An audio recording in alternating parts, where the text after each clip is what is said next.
pag-uusapan ngayong gabi ay about sa purpose of our faith.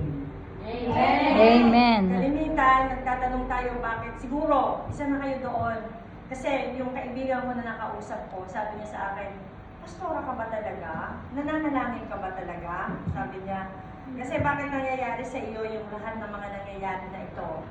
Bakit mo na-i-experience yung mga ganitong klaseng mga pagsubok, sabi niya. At yun po yung aking isi-share ngayon. Yung ang akin pong topic ngayon ay the purpose of our faith. So lahat pala ng mga pain natin ay merong purpose ang Lord. Amen? Amen. Lahat ng mga hardship, lahat ng mga nangyayari sa atin, meron palang layunin ng Panginoon bakit niya ito ina-allow na mangyari sa atin. Amen? So, ang ating pong pag-aaralan ay, ang text po natin ay 1 Peter 1 verse 6 and 7. Pero, basahin po natin from verse 1 until to 12, yung buong context ng ating pag-aaralan para maunawaan po natin ano ba ibig sabihin dito, bakit sinabi dito the purpose of our faith. Amen? So, sabay-sabay po tayo. From Peter, apostle of Jesus Christ, to God's Christian people who live as refugees, scattered throughout the provinces of Pontus, Galatia, Cappadocia, Asia, and Bithynia. You were chosen according to the purpose of God the Father, by the holy people by Spirit, to obey Jesus Christ and be purified by His blood. May grace and peace be rich information. Let us give thanks to God and Father of our Lord Jesus Christ. Because of His great mercy, He gave us new life by raising Jesus Christ from death. This plan to living hope.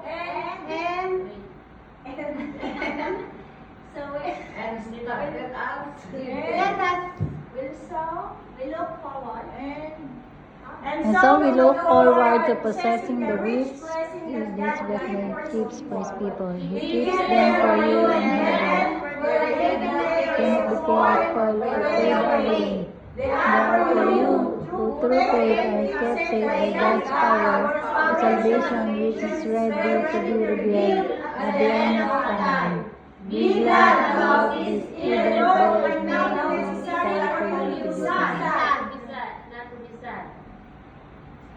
For a while, because of the man's trials their purpose is to prove that the faith is genuine, even gold, which can be tried is tested by fire, and so your faith which is much more precious than gold, but also will be tested so that it may endure. Then you will receive praise and glory and honor on the day when Jesus Christ is revealed. You love Him although you have not seen Him, and you believe in Him although you do not see Him. So you will be blessed with the great and glorious joy which words cannot express, because you are receiving the salvation, which is the purpose of your faith in Him. It was concerning the salvation that prophets made careful search and investigation, and they prophesied about this gift which God would give you. They tried to find out when the time would be and how it would come. This was time to which Christ's Spirit in them was pointing and predicting the suffering that Christ would have to endure, and the glory that would follow. God revealed to these prophets that their work was not for their own benefit, but for yours.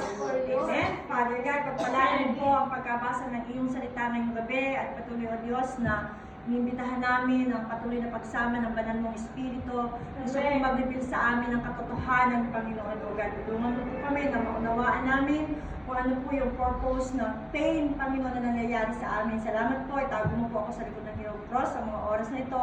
Anoint mo ang aking mga labi, ang aking mga dila sa gabi ito, Panginoon. Ikaw ang mapapuriha, mapasalamatan sa gabi ito in Jesus' name. Amen. So, nabasa po natin, ang ibig pong sabihin doon, gusto ko lamang pong ipakilala yung Book of Peter. Bakit po sinulat ni Peter ang Book of Peter? Peter po, nasulat po siya sometime after AD 62. Sabi po dito, sinulat ito ni Peter. Peter was written during the persecution of Christian under Nero's reign. So, ito pong 1 Peter ay nasulat noon pong panahon ng persecution ng mga Kristiyano, noong panahon po ni Haring Nero. Peter wrote to encourage suffering believer in Asia Minor to stand firm for Christ in the midst of persecution. So sinasabi po dito na kailangan daw i-encourage ni Paul ang lahat ng mga mananampalataya na tayo daw ay mag-stand firm sa Panginoong Jesus in the midst of persecution. Amen. He urged them to focus on their spiritual life. He said, believers in Jesus are temporary residents and strangers in this world. Peter emphasized that suffering is normal for believers because we are temporary residents in this world. He said, our inheritance is await in eternal homeland. So, pinapaliwanag po ni Peter dito na kapag ka dumarating daw yung mga suffering, yun daw ay normal lamang. Normal lang pala yun. Amen. Na dumating yung mga suffering, yung mga pain, yung mga trial sa atin. Amen? Amen. Kasi sabi niya, hindi tayo sa mundong ito na ating tinatayuan, na ating pinamumuhayan. Tayo daw ay temporary resident lang dito. Amen. Amen? Na tayo daw ay mga stranger lang dito. Para bagang kagaya ng tayo mga Pilipino, tayo nakikipamayan sa bayang Israel. Amen? Kaya huwag natin masyadong bigyan ng focus yung mga material na bagay. Amen? Huwag natin ibuhos lahat ng oras at panahon natin para dito sa mundong ito. Amen? Magbigay tayo ng oras para sa gawain ng Panginoon. Amen. Kasi yun ang ating aanihin doon sa langit. Kaya ang encouragement ni Paul, kapag dumarating daw yung mga pagsubok sa atin, ay wag daw tayo malulungkot dahil yun ay normal lamang. Normal lamang pala. Normal ba sa inyo? Amen. Amen. Kapag ka walang dumarating sa inyong pagsubok, pagka wala kayong nararanasan na pressing, ibig sabihin, magtanong na kayo sa Lord kung kayo ba'y talagang anak ng Diyos. Amen? Amen. Kasi kapag ka walang dumarating sa ating trial, walang dumarating ng mga pain sa atin, ibig sabihin kakampi natin si Satanas. Diba? Kasi si Satanas ay galit sa mga believer. Amen? Amen. The moment we decide to follow Jesus, we declare war against Him, against Satan. Diba? The moment na nagdesisyon tayo, natanggapin natin ang Panginoong Hesus sa ating buhay at kilalanin natin siya bilang Panginoon tagapagligtas, nagdideklara tayo ng laban kay Satanas. Bakit? Kasi wawasakin natin yung kanyang kaharian. Kaya the moment na tinanggap natin ang Panginoong Hesus, ang tawag sa atin ni Satanas ay kaaway. Kaaway na tayo kasi kaaway siya ng cross. Kaya kapag patuloy tayong gumagawa ng kasalanan, ang tawag din sa atin ng Lord ay kaaway ng cross. Amen? Amen. Amen. Kaya, kung mapapansin natin, di ba, kung kailan tayo naglilingkod sa Panginoon, doon naman dumadami ang problema natin. Di ba natin napapansin yun? Since na tinanggap natin ang Panginoong Hesus, para bakit ganon? Akala ko ba kapag tinanggap natin ang Lord, masaya ang buhay? Akala ko ba pag tinanggap natin ang Lord ay masarap ang buhay, na para kang nakahiga ka lang sa kama? Yung pala, yung bed of roses, yung pala maraming thorn doon sa bed of roses. Diba? Pero ipagpasalamat natin yon na maraming thorn. Amen? Dahil yung mga thorn na yun ay meron palang purpose. Diba? Sabi nga yung pinag-aralan natin nung nakaraan, si Job, diba? Si Satanas ay nagpaalam pa sa Panginoon para lamang subukin si Job. Amen. Kaya kapag walang pagsubok na dumarating sa atin, magtaka tayo kung tayo ba ay talagang anak ng Diyos. Amen? Amen. At dito po sa 1 Peter ay pinapaalalahanan po tayo na ang mga pagsubok na ating kinakaharap at kakaharapin ay huwag tayong matakot doon. Amen? Amen. Kasi yun daw ay normal lamang sa mga taong nabubuhay at sa mga taong tumanggap sa Panginoong Hesus. Kaya yun po yung aking topic. What is the purpose of our pain? What is the purpose of your pain? Alam nyo ba yon? Alam ba natin na meron palang purpose sa mga pain na pinagdadaanan natin? Alam ba natin na meron bang purpose yung mga affliction na pinagdadaanan natin? Yung mga hardship, yung mga trial. Akala natin kapag dumadaan dumadaan tayo ng mga hardship, ng mga trial, lagi natin sinasabi, Lord, alisin mo po itong lahat ng ito na nararanasan ko. Dapat hindi pala ganun. Dapat pala ang magiging prayer natin doon ay, Lord, tulungan mo ko na mapagtagumpayan ko ang lahat ng mga pinagdadaanan ko ito. Amen. Alam niyo, kapag dumadaan kayo sa trial at napagtagumpayan niyo yung isang trial, sasabihin niyo, Lord, more. Amen? Amen. Kaya nga nung nangyari sa amin, nung nasunog yung bahay namin, nung pagpasok ng Pastor Alan, sabi niya sa akin, hindi ko alam kung paano kita i-approach. Pero nung nakita niya ako, nung papasok siya, nakita niya ako nakangiti, alam niya na kung paano niya ako i-approach, di ba? Nakangiti din siya. So ito po, ano ba yung purpose ng ating mga pain? Ang sabi doon, ang point number 1, to prove that your faith is genuine. Amen? Sabi po Amen. doon sa verse 7, at Janet, makisuyo nga po. Sa verse 7, sabi niya, saan ang 7? Their purpose, sabi niya, sana.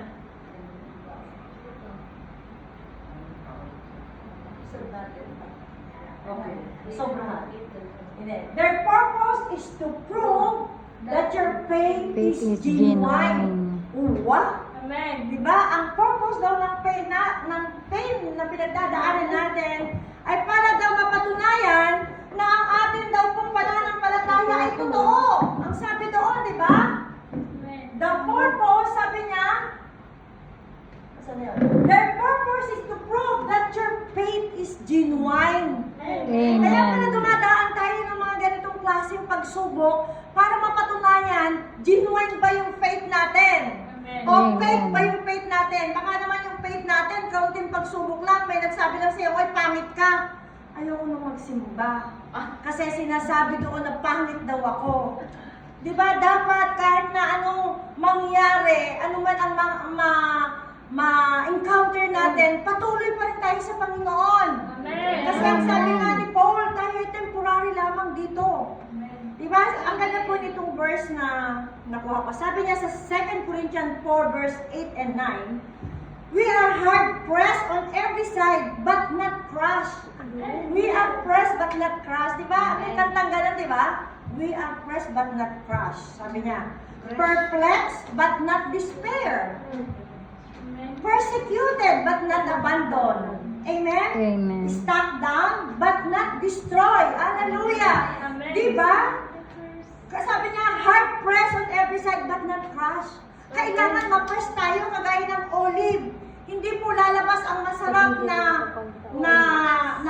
oil kung hindi siya ipipress.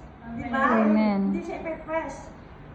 Sa pag-aaral ko po ay napag-aralan ko na bakit si Jesus Christ ay doon nananalangin sa Gethsemane. Dahil ang Gethsemane daw ang ibig sabihin ay olive press. Di ba sa Gethsemane puro mga olive doon? Amen. At doon nananalangin si Jesus Christ. Palagi siya nandoon. Olive press kasi alam niya kung ano yung mangyayari sa kanya. Di ba sabi niya, Lord, alisin mo yung cup ng paghihirap na ito.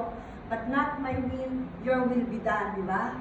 Sabi niya, we are hard pressed, but not crushed. Kahit anong gawin sa atin na press, hindi tayo naka-crush, di ba? Amen. Kasi bakit? Nakatingin tayo kay Jesus Christ. Amen. Amen? Di ba yung sinabi doon kanina na sabi niya, yung ating kaligtasan, si Jesus Christ ang ating kaligtasan. Amen? Kaya kahit ano man ang mangyari sa atin, pressed on every side but not crushed, perplexed but not despair. Amen? Kung mapapansin po natin si Job, di ba yung pinag-aralan natin nung last week, si Job, grabe ang nangyari sa kanya. Siya ay pinrest na mabuti. Lahat ng klase nasa kanya na. Nagsugat yung kanyang buong katawan. Di ba? Namatay lahat ng kanyang anak. Namatay lahat ng kanyang mga alagang hayop. Lahat ng kayamanan ay nawala sa kanya. Sabi niya, but not crushed. Di ba? Kahit gaanong ginawa sa kanya ng dyablo, hindi siya sumuko. At patuloy siya nagpakumbaba, di ba? Ang sabi niya, hubad ako na lumabas sa sinapupunan ng aking ina. Hubad din ako na babalik. Di ba? Kung saan ako nanggaling. Number 2, sabi po doon, ano daw ang, bakit daw po, ano ang purpose ng ating pain, sabi niya, to prove that your faith is fully developed through endurance. Oh, para pala ma-develop yung ating pananampalataya sa pamamagitan ng pagtitiis. Amen? Amen. Kapag ang ating pananampalataya ay walang endurance, ano kakauwian ng ating pananampalataya? Kapag sa umpisa pa lamang, papasok ka pa lamang dyan at nakikita mo na nakasimangot ang nandyan sa pintuan at lalabas ka na, anong sinasabi mo na faith? Kailangan daw yung ating pananampalataya ay ma-develop sa pamamagitan ng ating pagtitiis. Amen. Amen? Sabi sa Romans 5 verse 3 and 4, more than that, we rejoice in our suffering, knowing that suffering produces endurance. Amen? Amen. And endurance produces character, and character produces hope. Wow! Marami pa lang nabibuild sa ating pagtitiis. Amen? Para lumabas yung ating pananampalataya, para ma-develop siya ng gusto, sabi niya doon, ayun daw ating mga tinitiis, sabi niya, ay nagbubunga ng pagtsatsaga. Amen? Amen. Di ba habang nagtsatsaga tayo, nagtitiis tayo? Habang nagtitiis tayo, nagtsatsaga tayo, di ba? Amen. Sister Lloyd, di ba sa pag-aaral natin, ang hirap magsulat ng exam, pero patuloy tayo nagtsatsaga. Amen? Amen. Kasi alam natin na para sa atin yon, yung ginagawa natin pagtitiis at pagtsatsaga. Ano pa raw?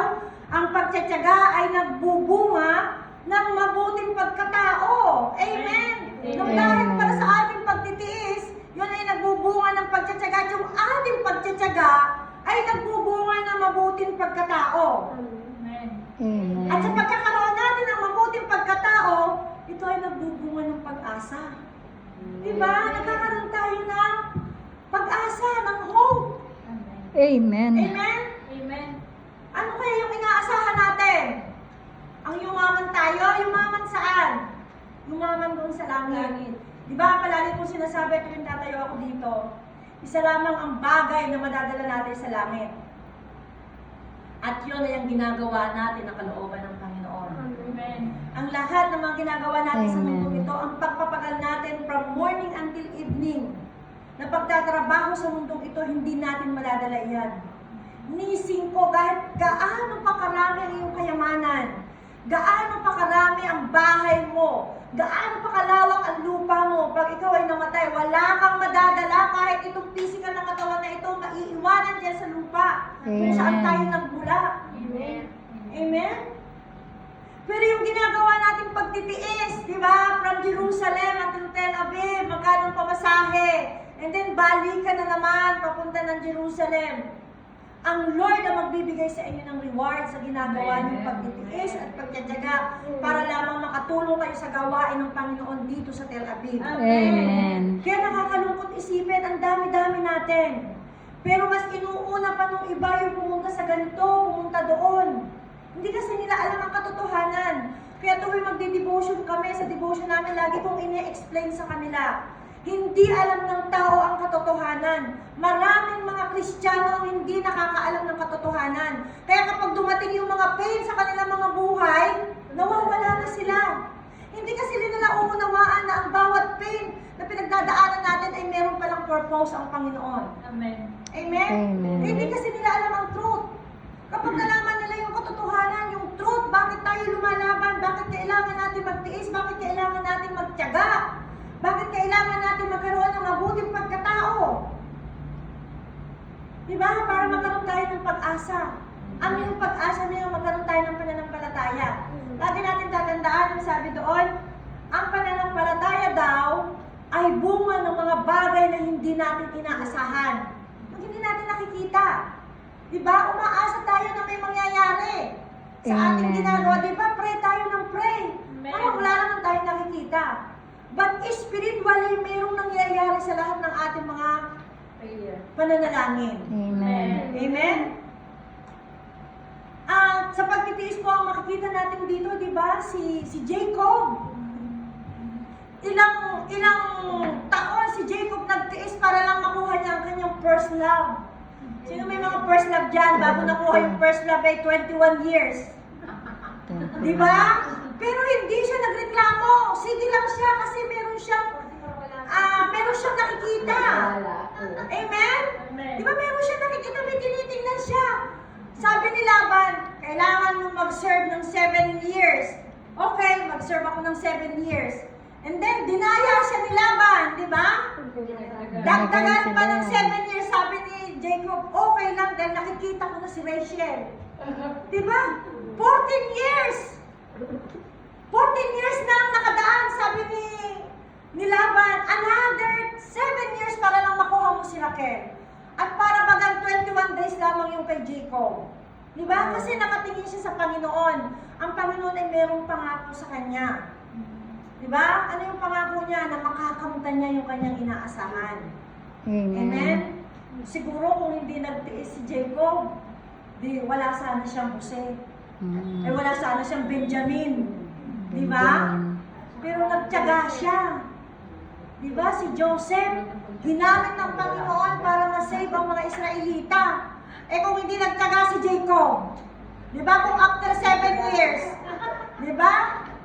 Nasabihin ni Sister Lloyd, ang kukulit naman itong mga worship leader na to, ayoko na magtiyaga. Di ba? Kailangan, sabi dito, kailangan daw, sabi niya, ang pagtitiis daw ay nagbubunga ng pagtitiyaga, magtiis tayo sa kung ano yung nangyayari sa atin. Amen? Kung lahat ng mga pain na ito, tandaan natin mga kapatid, kapag matindi ang pain, pag matindi ang persecution na ating nararanasan, 100% matindi ang destiny na ihanda ng Panginoon para sa atin. Amen. Amen? Di ba kung mapapansin natin, pag nagbuntis, sino nakaranas ng mga anak? Di ba pagka mga anak na tayo, grabe ang sakit ng ating tiyan.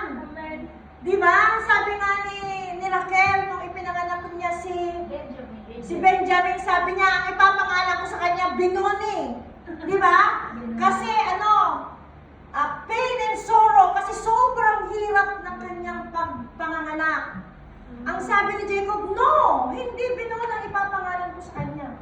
Ang ipapangalan ko sa kanya right hand, ang sabi niya. Benjamin. Kaya habang nanganganak si Rachel ay sumisigaw siya ng sobrang sakit. Ganon din kapag dumadanas tayo ng matinding pain. Alam natin na pagkatapos ng pain na ito, merong magandang gagawin ng Panginoon pag napagtagumpayan natin ito. Amen? Amen. Diba? Kaya magpatuloy lang tayo. Kailangan ma-develop yung ating faith sa pamamagitan ng pagtitiis. Amen. Sumuko na ba kayo? Hindi. Laban lang, laban. Laban. Kailangan daw laban tayo. Amen. Amen. Kailangan. Huwag tayong mabawi. Laban lang tayo. Laban. Kahit hindi natin nakikita ngayon, wala pa tayong nakikita, pero alam natin, spiritually may ginagawa ang Panginoon. Amen. Matatandaan natin ang sinabi ni Daniel, di ba? Na ang sabi doon ay, ang sabi ng anghel ni Arkanghel, dala ko na, Daniel, dala ko na yung sagot sa panalangin mo, kaya lang, nakipag-battle pa ako doon sa mga king of Persia. Ganun ang prayer natin. Maraming dinadaanan ng mga king. Kaya huwag tayong titigil hanggat hindi nagugupo yung mga king na dinadaanan ng ating prayer. At kapag yun ay natalo yung mga king na yun, answer prayer na tayo. Amen. Siguro ngayon, baka nananalangin kayo ng pahinay-hinay, siguro dagdagan natin. Amen? Amen. Dagdagan natin yung ating panalangin. Number 3, sabi doon, last na po ito, to prove that your faith give praise, glory, and honor to God. Amen. Yung ang ating pananampalataya ay nakakapagbigay ng praise, ng glory, at saka honor sa Panginoon. Amen. Dapat yun, di ba? Yung pananampalataya natin, mabigyan natin ng Panginoon ng glory and honor ng dahil sa ating pananampalataya. Ang sabi po ng Hebrews 11 verse 6, without faith, it is impossible to please God. Amen. Kapag wala daw tayo pananampalataya, imposible ma-please ang Panginoon. Bakit niya sinabi ito? Na impossible. Sabi niya, without faith, it is impossible to please God. Bakit? Sabi dito, anyone who come to Him must believe that He exists and that He reward those who earnestly seek Him. Wow! Meron palang reward. Kapag patuloy natin siyang hinahanap. Amen? Meron palang Amen. reward pag nagtagumpay tayo sa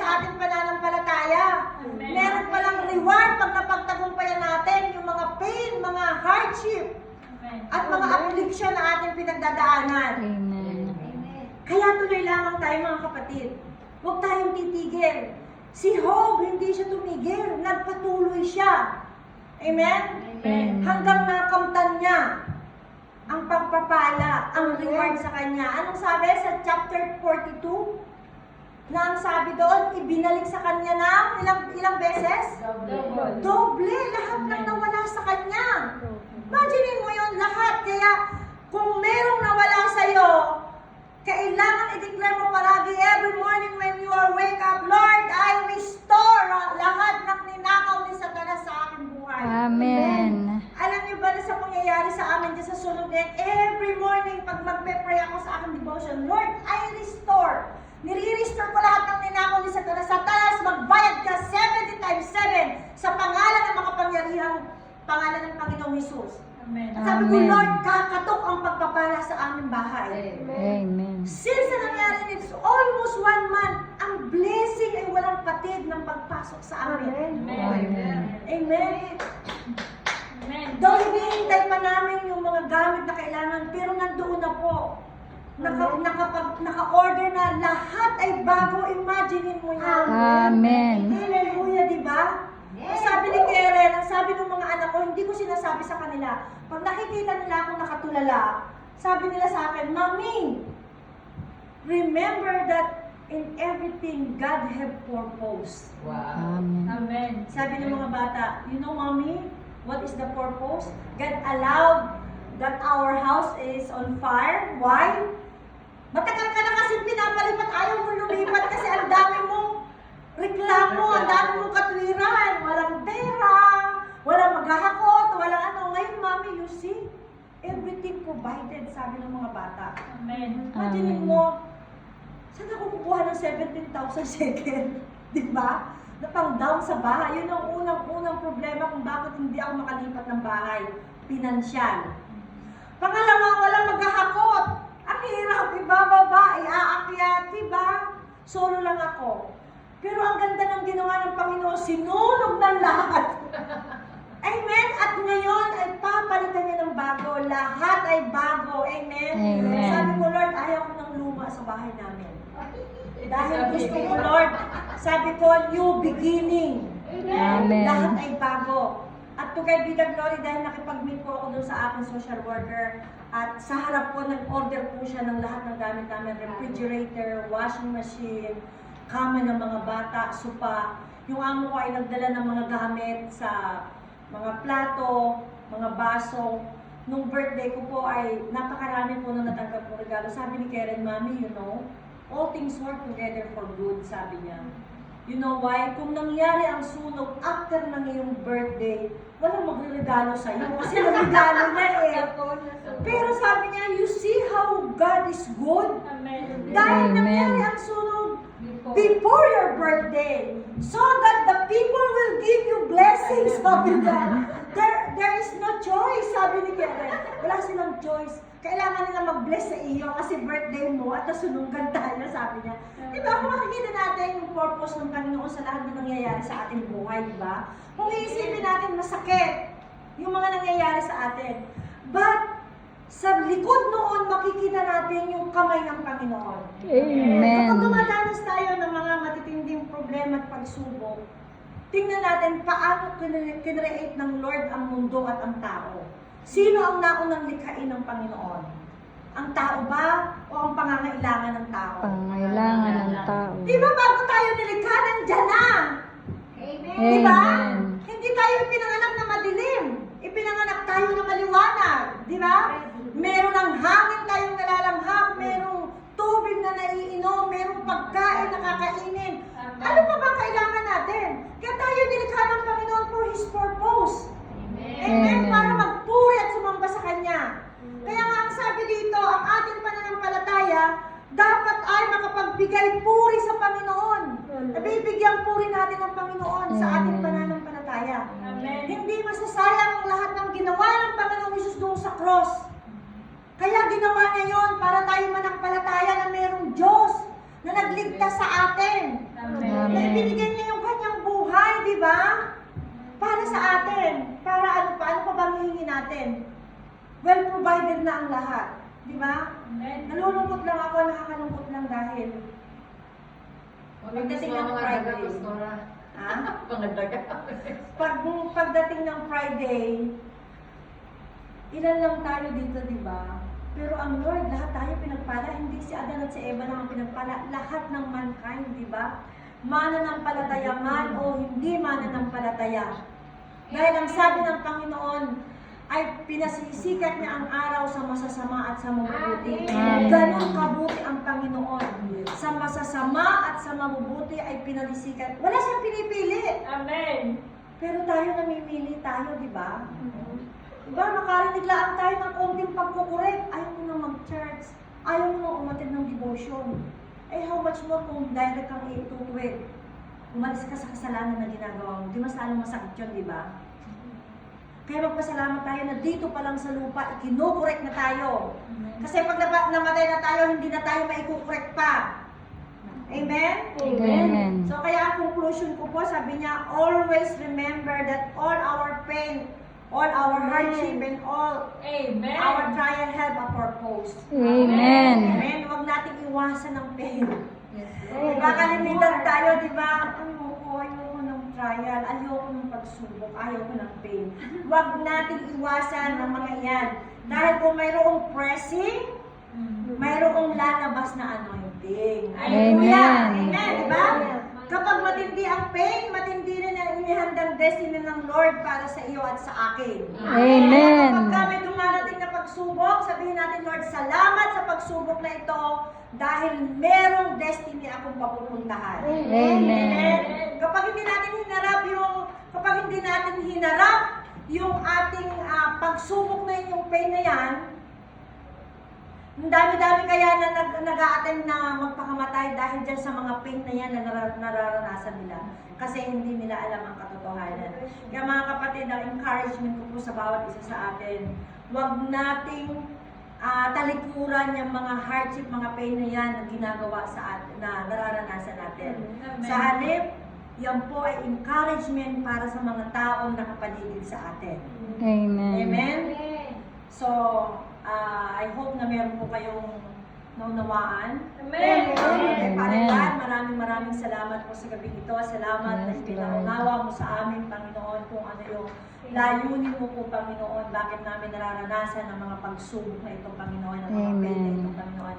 Salamat, O Diyos, sa buhay ni Peter, Panginoon, na kahit wala na siya dito, Panginoon, ay Yes, patuloy pa rin Lord. na nai-encourage kami dahil doon sa mga sulat na iniwanan niya na salita mo po, Panginoon, O God. Maraming salamat mo. Salamat sa buhay ng bawat isa.